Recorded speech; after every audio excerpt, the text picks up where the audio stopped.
તો જો બપોરના સવારના વાગ્યા 11 વાગવામાં 10 મિનિટ વાર છે અને આપણે મંડે ગયા રસોઈ કરવા.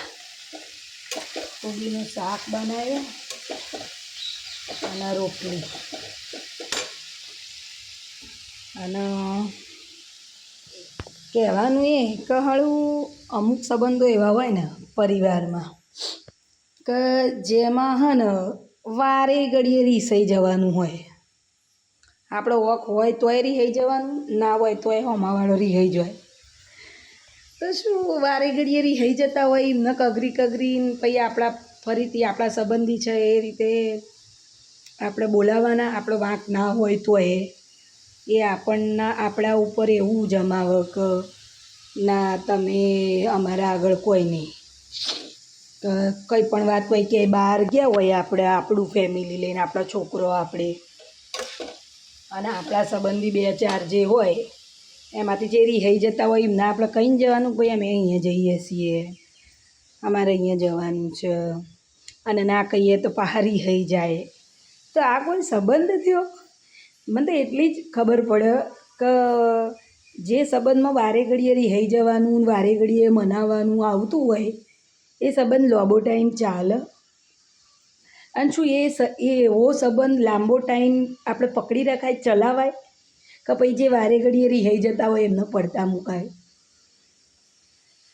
તો હાળું અમુક આપણે રહેતા હોય ને આપણા પરિવારમાં અમુક એવી નોટો હોય વારે ઘડીએ રીહાઈ જાય, વગર વાતે રીહાઈ જાય.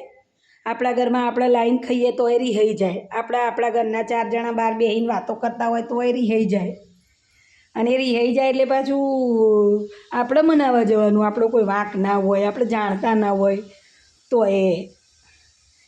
શું એવો સંબંધ રખાય અને એવું ચલાવાય ખરું? વગર વાંકે વારે ઘડીએ એક સંબંધ રાખવા માટે આપણે મનાઈ કરવાના એવાના.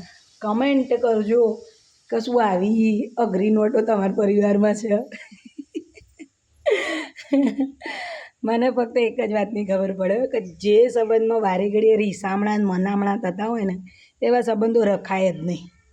જે રિહાતા હોય ને એમને એક બાજુ જ મૂકી દેવાય કે ભાઈ તું કાયમ માટે હવે રિહાયો ને, કાયમ માટે એક જ બાજુ રિહાયેલો જ, તને કોઈ મનાવવું નહીં. કોઈ પરિવારના માણસો, કોઈ સગા સંબંધીઓ આવીને ચલાવી જવાના. આપણા ઘરમાં આપણે 5નું ખાશું કે 50નું ખાશું કે વાટકો લઈને માગવા જવાનું આવશે ને તોય કોઈ નહીં હાલે, કરોડપતિ હશે તોય કે ભાઈ એ તો તમારી જે પરિસ્થિતિ મજૂરી કરીને કરો. તો પછી પરિવારને લબડી રહેવાની શું જરૂર? આવી જ રીતે થતું હોય તો બધા વિશે નહીં કે રીહાઈ જાય ને મનાવવા જ પડે વગર વાંકે. તો પછી એના કરતાં રીહાઈ જતા હોય ને એના કરતાં તો ના હોય હારા. તે આપણું 5 રૂપિયાનું રડીને ખાઈ તો શકીએ. કમેન્ટ કરજો આ વાત ઉપર કે મારી વાત સાચી છે.